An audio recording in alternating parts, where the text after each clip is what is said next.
하나님 말씀은 구약성경 385페이지에 있는 사사기 14장 1절에서 오늘 본문은 사사기입니다. 사사기에 나오는 삼손의 이야기입니다. 아마 성경에서 가장 유명한 인물을 들자면 예수님 다음으로 삼손이 아닐까 싶기도 합니다. 예수님 다음으로 지금 삼손은 믿지 않는 자들에게도 너무나도 잘 알려져 있는 인물이죠. 영화로도 참 많이 됐어요. 오늘은 삼손의 얘기를 통하여서 우리가 하나님의 기준으로 사는 삶에 대해서 한번 나눠보려고 합니다. 사사기는요, 이스라엘 백성들이 가나안 땅에 들어가고 나서의 삶을 다룬 성경 본문입니다. 그래서 이 사사기는 근데요, 일정한 그 형식을 가지고 반복되고 있어요. 가나안 땅에 들어간 이스라엘 백성들은 그곳에서 타락하게 됩니다. 왜 타락하게 됐을까요? 하나님이 가나안 땅에 들어가기 전에 이스라엘 백성들에게 그 가나안 땅에 있는 모든 이방 족속을 다 어떻게 하라고 했습니까? 멸하라고 했어요. 근데 이스라엘 백성들이 그렇게 됐나요? 그렇게 했나요? 하지 못했나요? 하지 못했어요. 그러다 보니까 가나안 땅에 들어갔지만 그들은 이방 민족과 같이 어울려 살게 됐습니다. 그런데 우리가 참 지금도 마찬가지지만 안 좋은 것은 참 좋아요. 그러니까 우리 몸에도 안 좋은 것은 참 입에 맞지 않습니까? 참 맛있지 않습니까? 이스라엘 백성들이 40년 동안의 광야 생활을 통하여서 하나님의 어떠한 분이신고 또 철저하게 훈련을 받았지만 그들은 가나안 땅에 살면서 그 정착해 살면서 또 이방 민족과 어울려 살면서 그들의 문화에 동화되기 시작했습니다. 그들의 문화를 받아들이기 시작했어요. 그러면서부터는 하나님이 그들에게 유일하신 신이 아니라 여러 신 중에 한 분이 되는 위치에 처하기도 했습니다. 그들은 그렇게 타락했어요. 그러면 하나님은 그런 타락한 그들을 가만히 두지 않으셨습니다. 그들에게 징계를 내리셨어요. 그곳에 있는 이방 민족을 통해서 징계하시기도 하셨고 또 여러 방법으로 징계하셨습니다. 그러면 그들은 하나님 앞에 회개합니다. 하나님 살려주세요. 하나님 살려주세요. 하나님 저희들이 잘못했습니다. 라고 그들이 회개하면 하나님은 또 하나님의 사람 사사를 보내서 그들을 또 구원해 주셨어요. 그러니까 타락, 징계, 회개, 구원의 이 네 가지가 반복되는 삶이 사사기의 역사였어요. 그래서 오늘 본문인 사사기 그 14장의 앞에 나오는 13장 1절에도 보면요, 삼손의 시대 때 이스라엘 백성들의 모습을 이렇게 얘기합니다. 이스라엘 자손이 다시 여호와의 목전에 악을 행하였으므로 여호와께서 그들을 40년 동안 블레셋 사람의 손에 넘겨주시니라. 40년 동안이나 하나님이 이스라엘 백성들을 블레셋 사람의 손에 넘겨주셨다고 합니다. 삼손이 태어나기 직전에 이스라엘은요, 악을 행했다는 거예요. 블레셋은요, 원래 가나안에 살던 본토인이 아니며 지중해 연안의 해양 민족이었어요. 그래서 그들 또한 가나안으로 이주해온 민족이었습니다. 그래서 여러분, 블레셋이라는 이름 자체가 이주자라는 뜻이었어요. 이주자. 이들은요, 끝까지 가나안 땅에서 남아서요, 이스라엘 백성들을 어떤 하나님이 그들을 징계하고 시험하는 역할을 했어요. 여러분, 우리가 잘 아는 블레셋의 대표적인 장수가 누가 있습니까? 골리앗이요, 골리앗. 그러니까 결국 여러분, 이 블레셋 민족이요, 끝까지 그 가나안 땅에 남아있거든요. 지금 가나안 땅에서 그들을 부르는 이름이 뭔지 아세요? 팔레스타인이에요, 팔레스타인. 자, 그러던 중에 그렇게 지금 이스라엘 백성들이 하나님 앞에 악을 행함으로 인하여서 지금 하나님이 40년 동안을 블레셋 사람의 속에 이스라엘을 맡긴 그 상황 속에서 하나님의 사자가 단 지파의 사람이었던 마노아의 아내에게 나타나셔서 그녀가 아들을 낳을 것임을 말해 주십니다. 사사기 13장 3절에서부터 5절에 나오는데요. 제가 한번 읽어드려 볼게요. 여호와의 사자가 그 여인에게 나타나서 그에게 이르시되 보라, 내가 본래 임신하지 못함으로 출산하지 못하였으나 이제 임신하여 아들을 낳으리니 그러므로 너는 삼과 포도주와 독주를 마시지 말며 어떤 부정한 것도 먹지 말지니라. 보라, 내가 임신하여 아들을 낳으리니 그의 머리 위에 삭도를 대지 말라. 이 아이는 태에서 나옴으로부터 하나님께 바쳐진 나시림이 되리라. 그가 블레셋 사람의 손에서 이스라엘을 구원하기 시작하리라 하시니. 여러분, 이 지금 하나님의 사자가 마노아의 아내에게 나타나서 하는 얘기가 뭔가 어디서 좀 많이 좀 들어온 것 같지 않아요? 뭔가 이런 유사한 그런 그 하나님의 사자가 탄생을 예언한 것이 나오지 않습니까?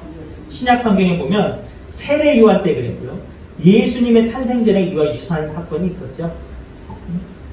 여호와의 사자가 여인에게 나타나 얘기했던 겁니다. 하나님의 사자가요, 지금 마노의 아내에게 나타나서 이런 얘기를 합니다.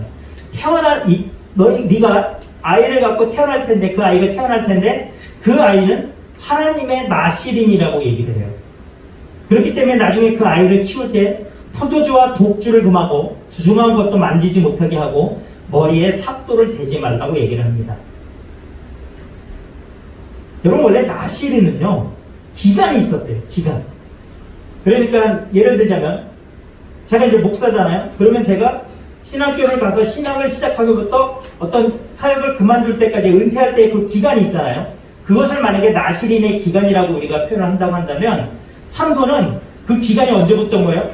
태어날 때부터 죽을 때까지인 거예요. 그러니까 하나님의 삼손은 특별히 완전히 딱 찜을 한 거예요. 너는 내가 이러한 목적으로 이 세상에 태어나게 하겠다라고 하신 것입니다.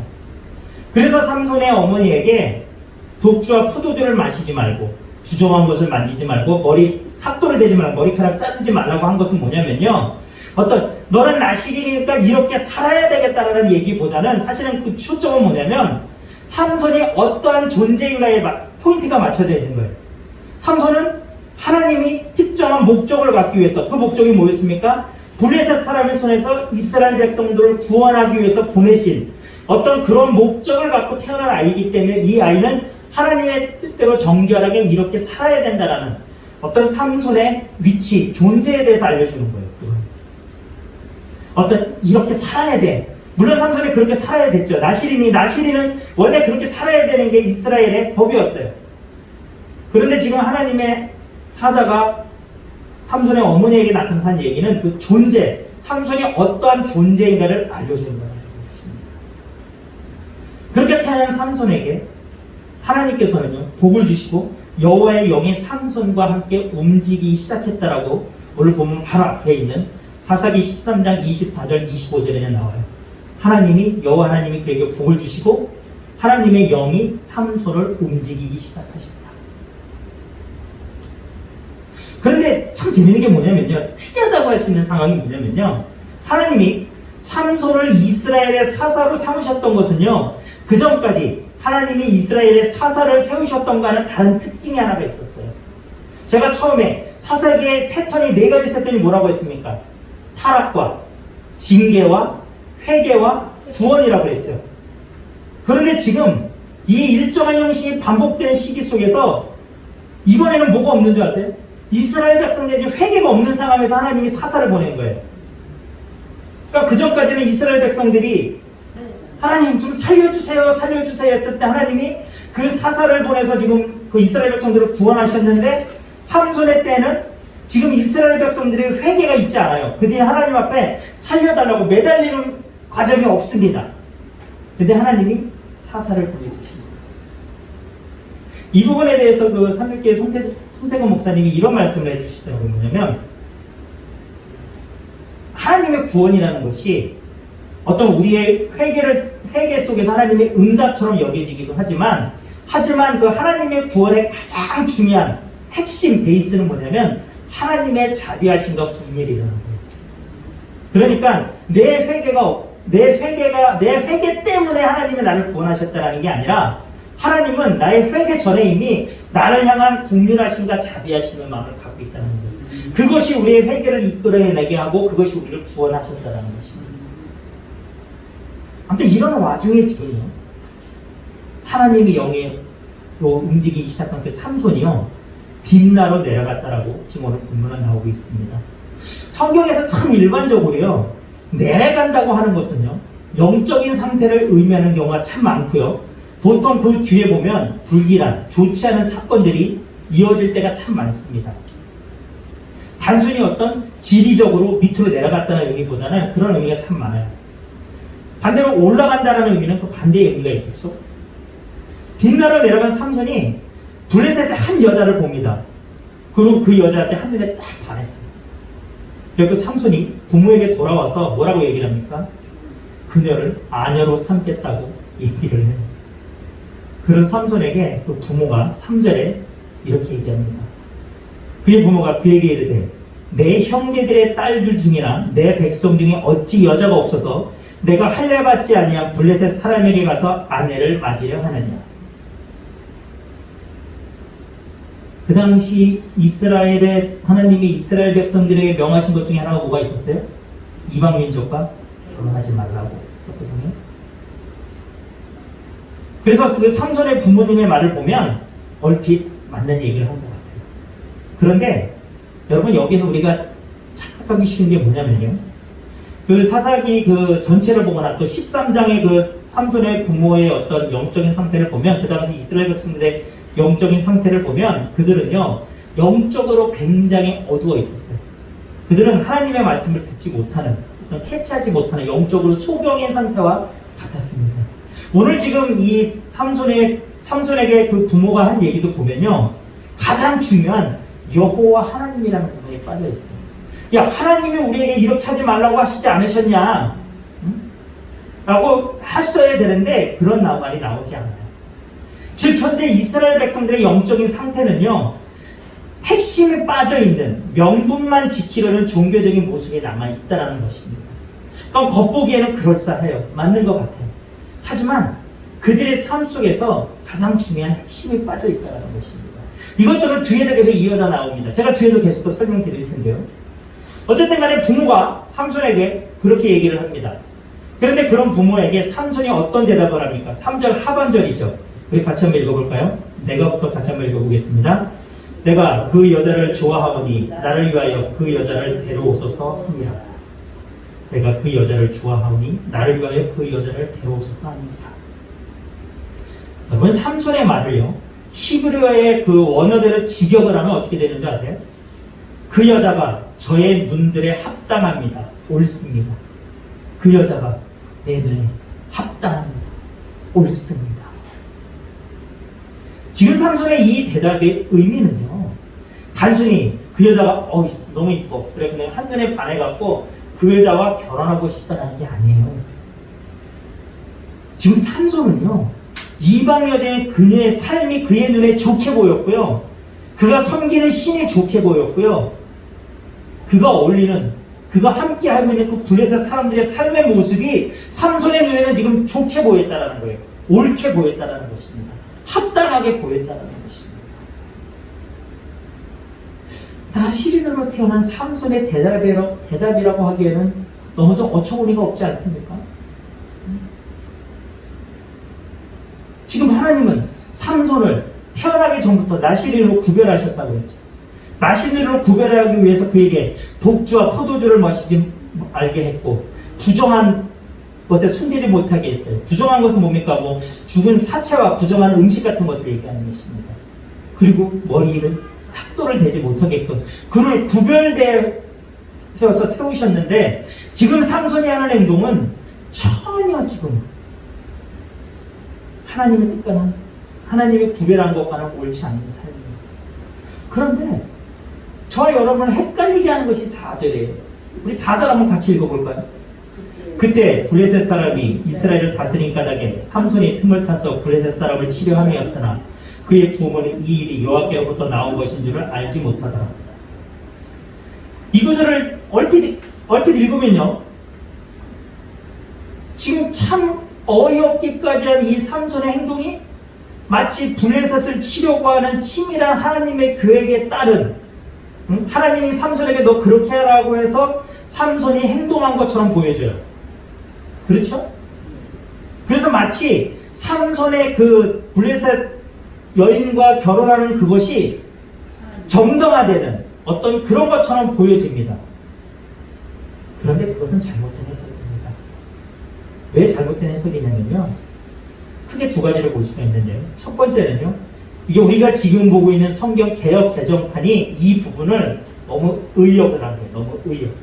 그러니까 의역이 뭐예요? 의역은 본래 문구를 좀 더 우리가 이해하기 쉽게 어떤 좀 살을 붙여서 설명한 걸 얘기하잖아요.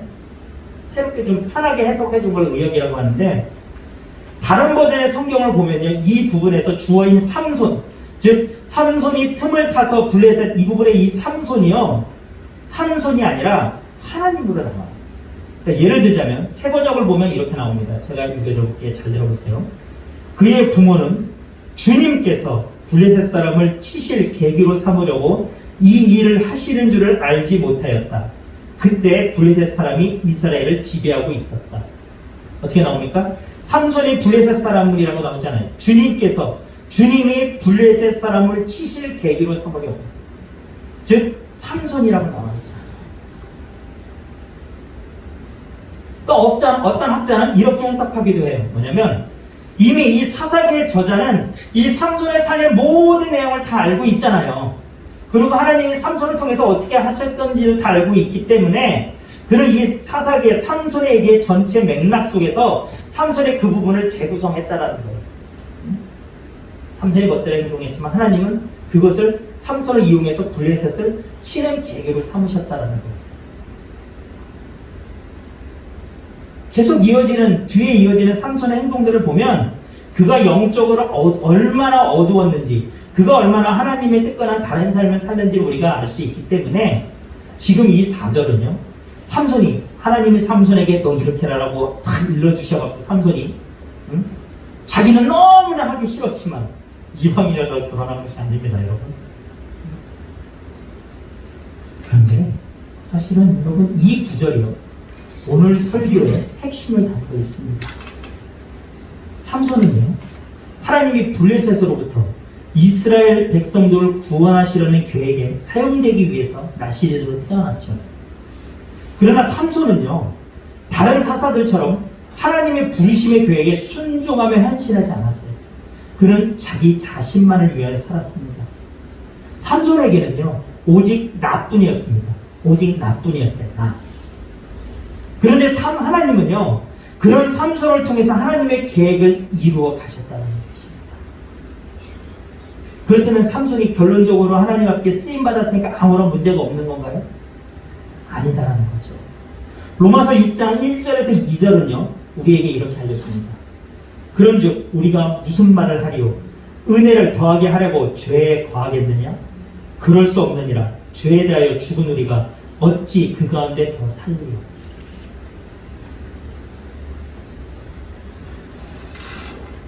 하나님의 은혜를 더하기 위해서 우리가 죄에 거하는 게 옳다는 겁니까? 그러다는 것입니다. 옳지 않다라고 성경은 분명히 얘기하고 있습니다. 하나님은요, 잘못되고 악한 방법을 사용해서 선한 목적을 추구하시는 게 결코 아니에요. 여러분, 하나님의 일은요, 결과만 좋으면 다 좋은 게 아니다라는 것이죠. 하나님의 일은요, 시작과 과정과 결과 그 모든 것이 하나님의 말씀에 따라야 되는 거예요. 하나님의 기준에 합당한 대로 그것들이 이루어졌을 때 하나님은 그것을 기뻐 받으신다는 것입니다. 우리가 오늘 본문 뒤에 이어지는 내용들을 보면요, 하나님은 이스라엘 백성들을 삼손을 통해서 구원하세요. 그런데요, 참 재밌는 게 뭐냐면요, 결론은 이스라엘 백성들을 하나님이 블레셋도 구원하셨지만 그 일에 삼손이 쓰임받은 것도 사실이지만 삼손은요, 하나님이 주신 능력으로 자신의 유익을 위하고 자신의 복수를 했을 뿐이라는 거예요.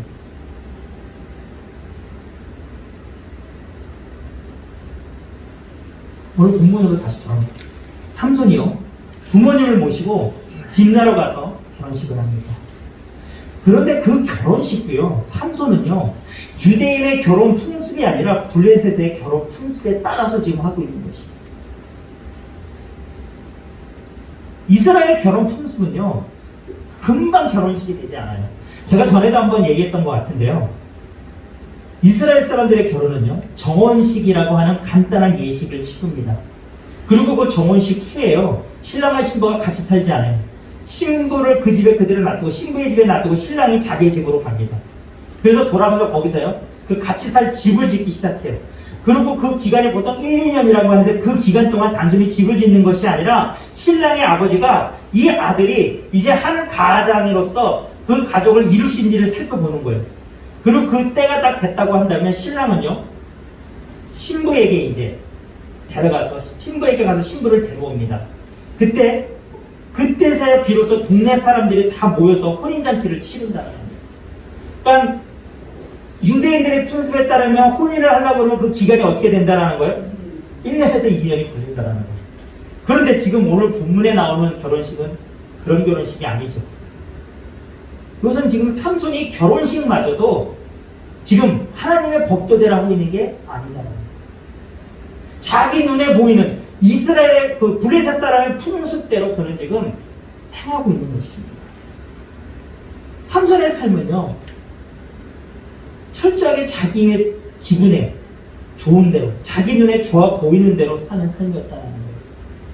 그는 하나님이 세운 하나님의 일을 위해서 세워진 나스린이고 사사였지만 그에게 그것은 아무런 의미가 없었다는 것입니다.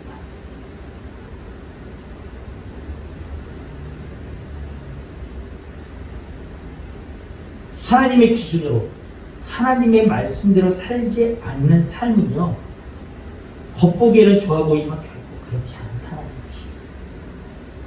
우리가 눈에 보이는 대로, 눈에 좋게 보이는 대로 그대로 행한 대표적인 사건 또 떠오르는 거 없으세요? 선악과를 보는 하와의 문서. 창세기 3장 4절에서 6절. 6절에 보면 이렇게 나옵니다. 여자가 그 나무를 본즉 먹음직도 하고 보암직도 하고 지혜롭게 할 만큼 탐스럽기도 한 나무인지라. 여자가 그 열매를 따먹고 자기와 함께 있는 남편에게도 주매 그도 먹은지라. 하와의 눈에 바라본 선악과. 내가 봤을 때 하나님은 선악을 알게 하는 나무의 열매를 먹으라고 했어요? 먹지 말라고 했어요? 먹지 말라고 했죠. 그런데 하와는 그것을 봤었을 때 하나님의 말씀이 생각났습니까? 그렇지 않아요. 사탄의 꾀에 빠졌다고 하지만 하와의 눈에 봤을 때는 그 열매가 먹음직도 하고 보암직도 하고 지혜롭게 할 만큼 탐스럽기도 했다라는 거예요. 내 눈에 좋아 보이는 대로 하와가 행했죠. 그 결론은 어떻습니까? 우리가 너무 잘 알고 있잖아요. 우리의 삶에서 가장 중요한 것은요, 하나님과 함께 하면서 하나님의 인도하심을 따라 사는 것이 가장 중요해요. 그리고 그것의 필수적인 것 중에 하나가 바로 매 순간, 선택의 그 순간에 하나님의 기준으로 살아가려고 하는 삶의 자세입니다. 오늘 본문의 삼손은요, 하나님의 영이 임한 사람이었어요. 사사기에는요, 하나님의 영이 임한 사람이 4명이 나와요. 온니엘, 기드온, 입다, 삼손, 이렇게 4명이 나오는데요. 이 중에 여러분 삼손만요 4번이나 하나님의 영을 받았습니다. 삼손에게 하나님의 영이 임했을 때 그 임하다가요, 원어를 보면 짤라흐라고 하는데요. 이것은요, 관통하다라는 의미가 있어요. 관통하다. 그러니까요, 그 삼손을 포함한 4명 중에서요, 삼손에게는 하나님의 영이 그 누구보다도 강하게 임했다라는 것입니다. 구약의 모든 영적인 체험 중에서 가장 강한 것이 삼손에게 임한 하나님의 영이었어요. 그런데 삼손의 삶은 정반대의 삶이었습니다. 그는 이스라엘 백성들을 대표하는 사사였어요. 그의 임무는요, 이스라엘 백성들을 블레셋으로부터 구원하는 것이었습니다. 하지만 그는 그것을 무관했어요. 관심 없었습니다. 그는 하나님이 자신에게 주신 은사, 달란트를요, 사유하였고요, 자기 일에만 사용했어요. 한세대학원의 차준희 교수님이요, 이 사사기의 영체험의 특징을 이렇게 말씀하시더라고요. 사사기의 영체험은 일회용의 단발성이었다는 거고요. 그리고 내적인 변화가 이루어지지 않았다는 것이고요. 능력으로만 나타났다고 얘기를 합니다. 그래서요, 사사기의 어떤 사사들은요, 하나님의 영을 체험했지만, 그래서 놀라운 능력을 발휘했지만, 그들의 인격, 그들의 마음의 성품 변하지 않고 그대로였다는 것입니다. 왜 그렇습니까? 구약시대 때부터 신약시대 마가의 다락방의 오순절날 성령의 임재가, 성령님이 이 땅에 오시기 전까지는 성령님이 우리 안에 내주하지 않으셨기 때문이에요. 지금 우리는 어느 시대에 살고 있습니까? 그냥 하나님의 계획과 필요에 따라서 그때그때 성령이 임하셨던 그런 시대에 우리가 살고 있습니까? 아니잖아요. 우리는 지금 저와 여러분이 한 사람 한 사람이 우리 안에 성령님을 모시고 살아가고 있지 않습니까? 저 여러분 안에 성령님이 계세요. 그런데 왜 지금 우리 삶은 구약 시대 때, 지금 오늘 본문에 나오는 삼손과 같은 모습입니까? 내 안에 계시는 성령님의 인도하심을 따르는 삶, 하나님의 말씀을 기준으로 사는 삶을 살지 않고 그저 내 눈에 좋은 대로, 내 마음에 옳게 여기는 대로 살고 있기 때문 아닙니까? 오늘 본문의 삼손은요, 그런 삶이 결국 어떻게 되는지를 우리에게 잘 알려주잖아요. 삼손의 말로, 삼손의 죽음에 대해서는 제가 여기서 얘기하지 않아도 그가 어떻게 죽음을 당하는지 잘 알고 있지 않습니까? 저와 여러분은 하나님으로부터 다 찬양이라는, 음악이라는 달란트를 받지 않았습니까? 그런데 하나님이 내게 주신 달란트를 그저 나의 유익만을 위해서 사용한다면 우리는 삼손과 다를 바 없다는 것이죠. 하나님이 주신 달란트는요, 내가 이 땅에서 그것을, 내가 이 땅의 삶을 사는데 분명히 사용되어져야 합니다. 하지만 그것에만 사용되어져서는 안 된다는 거예요. 하나님이 나에게 음악이라는 달란트를 주셨을 때는 하나님이 그것을 통해서 영광 받으시고자 하는 그 뜻이 있다는 것이죠. 여러분, 우리는 그것 또한 우리에게 반드시 중요합니다. 가장 중요하다는 것입니다. 그러면서 우리는 그것과 함께 이 땅의 삶을 살아가야 된다는 것입니다.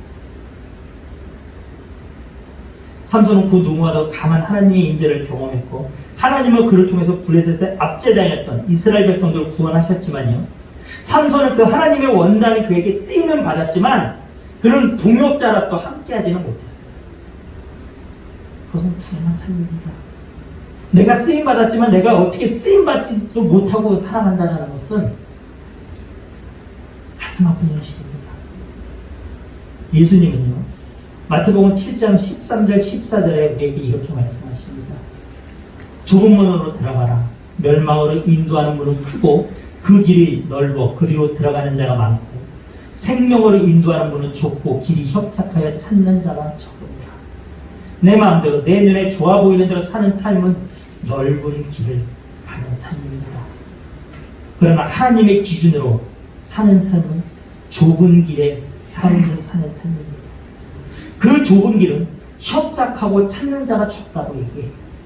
그 길이 힘든 길임을 알려주고 있는 것입니다. 그러나 성경은요, 그 길이 생명의 길 또한 우리에게 알려주고 있어요. 좁은 길만이 생명의 길이라는 것입니다. 쉽지 않은 길이고 삶입니다. 때로는 왜 나만 이래? 왜 나 저 사람은 저런데 왜 나는 이래야 돼? 라는 억울한 마음이 들 수 있습니다.